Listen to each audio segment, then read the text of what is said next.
করলা তুমি, কোরবানির পশু নিজে কোরবানি করার পর এই পশুর গোশত নিজেরাই খেয়ে ফেললাম এবং এটার যে চামড়া আছে সেটা নিজেরা কোন নিজেদের প্রতিষ্ঠানে দিয়ে দিলাম, যেমন এলাকার সবাই এই প্রতিষ্ঠানে দেন নাকি দেন না, পশুর চামড়া প্রতিষ্ঠানে, তো আপনাদের নিজস্ব প্রতিষ্ঠান, এটা প্রাইভেট প্রতিষ্ঠান না নাকি? এটা কি প্রাইভেট মাদ্রাসা? এটাকে বলে কওমি মাদ্রাসা। কি মাদ্রাসা এটা?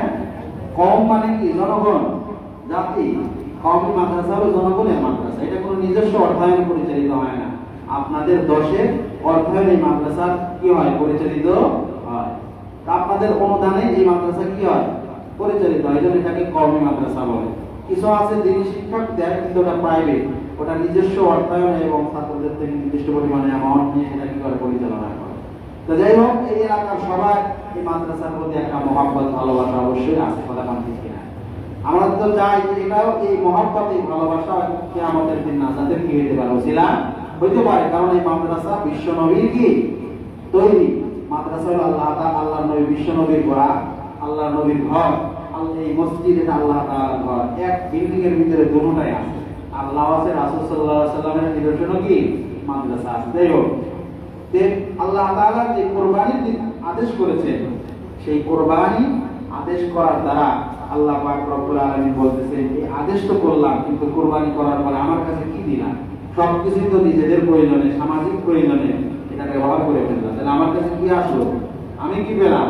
আল্লাহ তাআলা বলেন যে আমার কাছে আসে হলো তোমার তাকওয়া, তোমার অন্তরের কি মনোবাসনা, তোমার অন্তরের মন মানসিকতা, এটাই মূলত আমার কাছে পৌঁছবে। যে তোমার অন্তরের চাহাত, তুমি কি আমার সন্তুষ্টির জন্য করলে, নাকি গোশত খাওয়ার জন্য করলে, নাকি মানুষকে দেখানোর জন্য করলে, নাকি নিজের একটা গাম্ভীর্য মানুষের সমাজের মধ্যে ফুটিয়ে তোলার জন্য বিরাট একটা পশু কিনে করে জবাই দিয়েছে, যে দেখো আমি কত বড় পশু জবাই দিয়েছি। আল্লাহ তাআলার কাছে কিছুই বলছেন, আল্লাহ তাআলা বলেন বসে তো অন্তরের কি তাকওয়া, অন্তরের আপনার কোনো বাসনা সেটাকে আল্লাহর জন্য হচ্ছে কিনা। তো সেই হিসেবে এই কোরবানির ভিতরে এই অর্থ লুকায়িত যে আল্লাহ তাআলা এই কোরবানির বিধান দিয়েছে বান্দা অন্তরের সাথে আল্লাহ কি সম্পর্ক, কানেকশন তৈরি করার জন্য। এজন্য এই কোরবানি এটা হলো ইসলামের একটা বিধান, ওয়াজিব বিধান। যাদের উপর সামর্থ্য তাদেরকে কোরবানি দিতে হয়। এই কোরবানি পৃথিবীর মধ্যে সর্বপ্রথম এই কোরবানির ইতিহাস রচনা করেছে বা এই পৃথিবীতে সর্বপ্রথম কোরবানি করেছে কি আপনারা ইতিহাস জানেন? আদম আলাইহিস সালাতু ওয়াস সালামের দুই ছেলে হাবিল এবং কাবিল, তারা সর্বপ্রথম কোরবানি পেশ করছে আল্লাহ তাআলার কাছে। সর্বপ্রথম মানব যেহেতু ছিলেন আদম আলাইহিস সালাতু ওয়াস সালাম, পৃথিবীতে আসার পর তার স্ত্রী এবং তিনি আছেন, আর কোনো মানুষ নাই। এই পৃথিবীকে সাজাইতে হলে মানুষের দরকার আছে না নাই? আছে। আল্লাহ তাআলা তো নিজাম মানুষ দিয়ে পৃথিবী সাজাবেন, তো কি করেছেন? আল্লাহ একটা নিজাম সৃষ্টি করেছেন যে মা হাওয়া আলাইহিস সালাতু ওয়াস সালামের গর্ভে, এক গর্ভে দুইটা করে কি হইতো? সন্তান, একটা ছেলে একটা মেয়ে। একই গর্ভের দুই সন্তান, ছেলে মেয়ে, এরা সহোদরা বোন হিসেবে সাব্যস্ত, ভাই বোন হিসেবে সাব্যস্ত হতো। এদের মধ্যে পারস্পরিক বিবাহ বন্ধন নিষিদ্ধ এবং হারাম ছিল। কিন্তু প্রথম গর্ভের ছেলের সাথে পরের গর্ভের যে সন্তান মেয়ে যদি হয়, ওই মেয়ের বিবাহ এটা বৈধ ছিল। আদম আলাইহিস সালাতু ওয়াস সালামের শরীয়তে এটা কি ছিল? বৈধ। এই সিস্টেম আল্লাহ তাআলা তৈরি করেছেন, তাছাড়া মানব জাতিকে তৈরি করবেন কিভাবে? তো আল্লাহ পাক রব্বুল আলামিন আদম আলাইহিস সালাতু ওয়াস সালামের দুই সন্তান হাবিল কাবিল, তাদেরকে যে দুই গর্ভে জন্ম দিয়েছেন, তাদের সাথে একটা একটা করে বোনও কি হয়েছে? জন্ম নিয়েছে। কাবিলের গর্ভে, কাবিল যে গর্ভে জন্ম নিয়েছে তার সাথে যে বোন জন্মগ্রহণ করেছিল তার নাম ছিল ইকলিমা। তার চেহারা ছিল খুবই সুশ্রী, খুবই সুন্দরী। আর হাবিলের যে গর্ভে হাবিল জন্মগ্রহণ করেছে তার সাথে যে মেয়ে জন্মগ্রহণ করেছে তার নাম ছিল লিউজা। তার চেহারাটা ছিল কুৎসিত, একটু কালো এবং অসুন্দর। তো শরীয়তের বিধান অনুযায়ী আদম আলাইহিস সালাতু ওয়াস সালাম কাবিলকে বলছে যে ও তো তোমার সহোদরা বোন হলো ইকলিমা, সে যদিও সুন্দরী হোক তার সাথে তোমার বিবাহ হবে না, তোমার বিবাহ হবে হলো হাবিলের সহোদরা বোন সেই লিউজার সাথে। আর হাবিল বিবাহ করবে কাবিলের সাথে যে ইকলিমা জন্মগ্রহণ করছে তার। এই কথা বলার পরে কাবিল বলছে, না বাবা, এটা আমি মানতে পারবো না। কেন মানতে পারবে না? যে এই সুন্দর, এটা তো আমার চয়েস, আমি বিবাহ করবো আমার মনের ইচ্ছা মতো। কয় না, এটা তো শরীয়তের মধ্যে জায়েজ নাই, আল্লাহ তাআলা এটা নিষিদ্ধ করেছে। কাবিল বলতেছে না এটা আপনার মন গড়া বিধান, এটা আমি মানি না, আপনার মন গড়া কথা, আপনি আমার প্রতি ভালোবাসা কম, হাবিলের প্রতি আপনার ভালোবাসা বেশি, এই জন্য মনে হয় আপনি এই কাজ করতেছেন। আদম আলাইহিস সালাতু ওয়াস সালাম কি করবেন? তখন দুই সন্তানকে বলছে ঠিক আছে, এটা যেহেতু আমার মন গড়া এই কথা বলতেছে, তাহলে তোমরা উভয়ে একটা কুরবানি পেশ করো। এই কুরবানি পেশ করার পর যার কুরবানি কবুল হবে তার সাথে ইকরিমার সুন্দরী কি হবে? বিবাহ হবে। আগের প্রত্যেক নবীর জামানায় কিন্তু কুরবানির বিধান ছিল। কোরআনে আল্লাহ তাআলা বলেন ওয়ালিকুল্লি উম্মাতিন জাআলনা মানসাকা, প্রত্যেক উম্মতের মধ্যে এই কুরবানির বিধান ছিল। তবে আগে ইব্রাহিম আলাইহিস সালামের আগে যত নবী উম্মতের উপর এই কুরবানির বিধান ছিল, তাদের কুরবানি আর আমাদের এই কুরবানির মধ্যে বিরাট মোটা দাগের কিছু কি আছে? পার্থক্য আছে।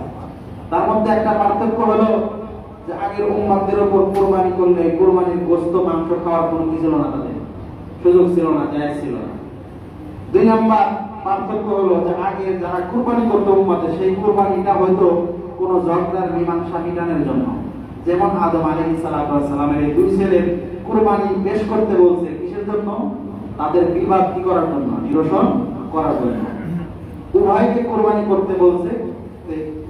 কাবিল যে ছিল সে রাখাল, তার যে অনেকগুলা দুম্বা ছিল, ভেড়া ছিল, এইগুলো সে লালন পালন করতে, এই জন্য সব হাবিলের এটা ছিল দুম্বা। তিনি এইগুলা মধ্যে সবচেয়ে যেটা সুন্দর, সবচেয়ে যেটা সুঠাম দেহে, সবচেয়ে যেটা সুস্থ বেশি, সেটাকে তিনি জবাই করে একটা নির্দিষ্ট জায়গায় পাহাড়ের চূড়ায় রেখে আসলেন। আর এদিকে কাবিল যেহেতু সে কৃষি কাজ করতো, এই জন্য তার কৃষি কিছু পণ্য সবচাইতে নরমাল যেগুলো, সেগুলোকে বাছাই করে সেও রেখে আসলো। সকালবেলা উঠে কোরবানি কবুল হয়েছে কি হয় না, এটার আলামত ছিল হলো আকাশ থেকে একটা অগ্নিখণ্ড এসে যেই তার কোরবানি জ্বালিয়ে দিত, ওটাই নিদর্শন ছিল যে তার কোরবানি কবুল হয়েছে। সেখানে গিয়ে দেখে যে দুম্বা সেটা নাই, সেটাকে পুড়ে ভস্ম করে দেওয়া হয়েছে, যেটা হাবিল উপস্থাপন করেছিল, তার কোরবানি কবুল হয়েছে। কোরবানি তার কবুল হওয়া মানে ইকরিমা তার পক্ষে দেওয়া, তাকে বিবাহ করা। আর কাবিল যেহেতু তার কোরবানি কবুল হয় নাই, তাকে অবশ্যই এখন নিয়ম অনুযায়ী তাকে বিবাহ করতে হবে কি? সেই লিউজাকে। সে যখন এই কোরবানি করতে গিয়াও তার কোরবানি কবুল না হয়, সে নাকাম হলো, ব্যর্থ হলো, তখন সে কি সিদ্ধান্ত নিবে? তার তো অবশ্যই বিবাহ করার ইচ্ছা কাকে? সুন্দরী সেই বোনকে, ইকরিমাকে। মাঝখানে বাধা হয়ে দাঁড়াইছে কে? তার ভাই, আপন ভাই হাবিব। তখন সে তাকে বলছে যে ইন্নী লাআকতুলান্নাকা, আমি তোকে হত্যা করব, মেরে ফেলবো, কারণ মেরে ফেললে মাঝখানের কাটা কি শেষ, তাহলে আমার বিবাহ করার মাঝে আর কোনো বাধা নেই। এই যে কথাগুলা, এই কথাগুলা, এই ইতিহাসটা আল্লাহ তাআলা কোরআনের ভিতরে আমাদের নবী মুহাম্মদুর রাসূলুল্লাহ সাল্লাল্লাহু আলাইহি ওয়াসাল্লামকে আদেশ করছেন যে এই ঘটনাটা উম্মতকে জানায় দেন। কোরআনের আয়াতের মধ্যে আল্লাহ তাআলা বলেন ওয়াতুলু আলাইহিম নাবা ইবনাই আদম বিল হক, ওয়াতুলু আলাইহিম নাবা ইবনাই আদম বিল হক ইদ ক্বাররাবা কুরবানান ফাতুকবিলা মিন আহাদিহিমা ওয়া লাম ইউতাকাব্বাল মিনাল আখার। আল্লাহ পাক রব্বুল আলামিন বলেন যে যখন স্মরণ করেন, আপনি স্মরণ করে দেন আপনার উম্মতদেরকে ওই সময়ের কথা, ইদ ক্বাররাবা কুরবানান, যখন ওই আদম আলাইহিস সালামের দুই সন্তান দুজনেই কি করলো? কুরবানি উপস্থাপন করলো। একজনের কুরবানি কবুল হলো, ওয়ালাম ইউতাকাব্বাল মিনাল আখার, আর একজনেরটা কি হলো না? কবুল হলো না।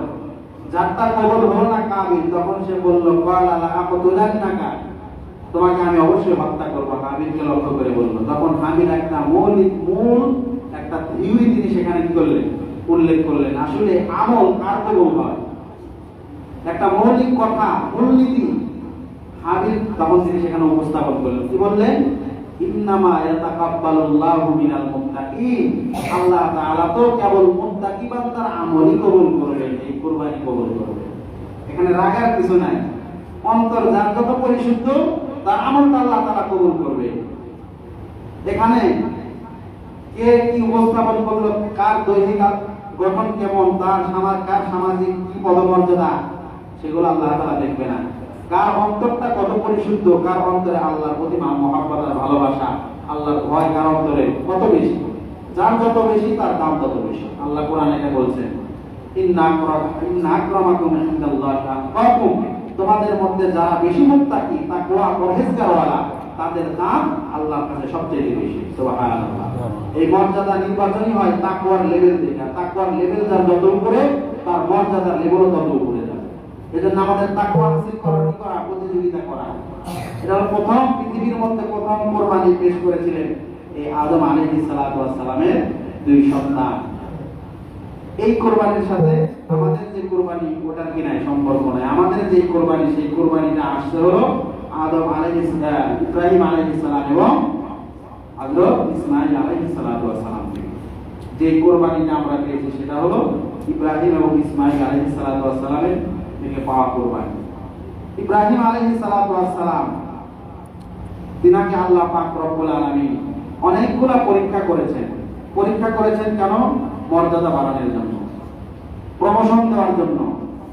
5 এর ছেলের বার্ষিক পরীক্ষা দেওয়ার উদ্দেশ্য কি? তাকে 6 এ প্রমোশন দিবে। 6 এ যে পরে তাকে যখন ফাইনাল পরীক্ষা দেওয়া হয়, দেওয়ার উদ্দেশ্য কি? তার প্রমোশন হবে 7 এ। এভাবে পরীক্ষা নেওয়া হয় তাকে প্রমোশন দেওয়ার জন্য। যার পরীক্ষা যত কঠিন হয়, তার দাম, তার পদমর্যাদা সবচেয়ে কি হয়? বেশি হয়। ইব্রাহিম আলাইহিস সালাতু ওয়াস সালামকে তো আল্লাহ তাআলা খলিল বানাবেন, বন্ধু বানাবেন এবং সমস্ত উম্মতে মুসলিমার পিতা বানাবেন, সমস্ত উম্মতে মুসলিমার নেতা বানাবেন। এতগুলো পদবি যে আল্লাহ তাআলা ইব্রাহিমকে দিবেন, এটা কি এমনি এমনি দিবেন নাকি পরীক্ষা করতে করার দরকার আছে? অবশ্যই পরীক্ষা করার দরকার আছে। আল্লাহ তাআলা তাকে সেরকম 10টি পরীক্ষা করেছেন। তার মধ্যে থেকে মৌলিক কিছু পরীক্ষার মধ্যে সবচেয়ে লাস্ট ফিনিশিং যে পরীক্ষা, যেটা চূড়ান্ত পরীক্ষা ছিল, সেটাই ছিল কোরবানি। চূড়ান্ত পরীক্ষা কোনটা ছিল? কোরবানি। আল্লাহ তাআলা কোরআনে সেই কথা বলছেন, ওয়া ইযি বিতালা ইব্রাহিম রাব্বুহু বিকালিমাতিন ফাতাম্মাহুম। আল্লাহ পাক রব্বুল আলামিন বলেন, স্মরণ করুন হে নবী সেই সময়ের কথা যখন ইব্রাহিম পয়গম্বরকে আমি রব্বুল আলামিন অনেকগুলা পরীক্ষা করেছিলাম। আর পরীক্ষাগুলা করার পরে ফাআতাম্মাহুন্না, আমার ইব্রাহিম সেই পরীক্ষাগুলোর মধ্যে 100 পেয়ে প্রত্যেকটা পরীক্ষায় তিনি উত্তীর্ণ হয়েছেন। সুবহানাল্লাহ। পরীক্ষায় যখন উত্তীর্ণ হয়েছেন, তাকে আল্লাহ পাক রব্বুল আলামিন তখন বলেছেন, ইন্নী জাইলুকা লিন-নাসি ইমামা। হে ইব্রাহিম পয়গম্বর, যেহেতু আপনি প্রত্যেকটা পরীক্ষায় পাশ করেছে, এখন আমি আপনাকে সারা মুসলিম উম্মার জন্য নেতা আর ইমাম হিসেবে আপনাকে ঘোষণা দিয়ে দিব। সুবহানাল্লাহ। এই পরীক্ষাগুলো কি ছিল? এই পরীক্ষার ধারাবাহিকতা সেটা আসবে। প্রথম পরীক্ষা ছিল তার আকলের। কিসের? আকলের পরীক্ষা ছিল। আমাদের মধ্যে সকলের আকল আছে না? সুস্থ বিবেক আছে কি নাই? আল্লাহ তাআলা ইব্রাহিম আলাইহিস সালামের প্রথমে পরীক্ষা করেছিলেন কিসের? আকলের পরীক্ষা। প্রথম পরীক্ষা যেটা ছিল, সেটার ক্ষেত্রে তো আমি বলি তার জন্মই হয়েছে পরীক্ষা হলে। কোথায়? তো এই বিষয়ে আমরা সামনে জমা ইনশাআল্লাহ আলোচনা করব। পরীক্ষা হলে জন্ম হলো কেন? আল্লাহ তাআলা আমাদের সকলকে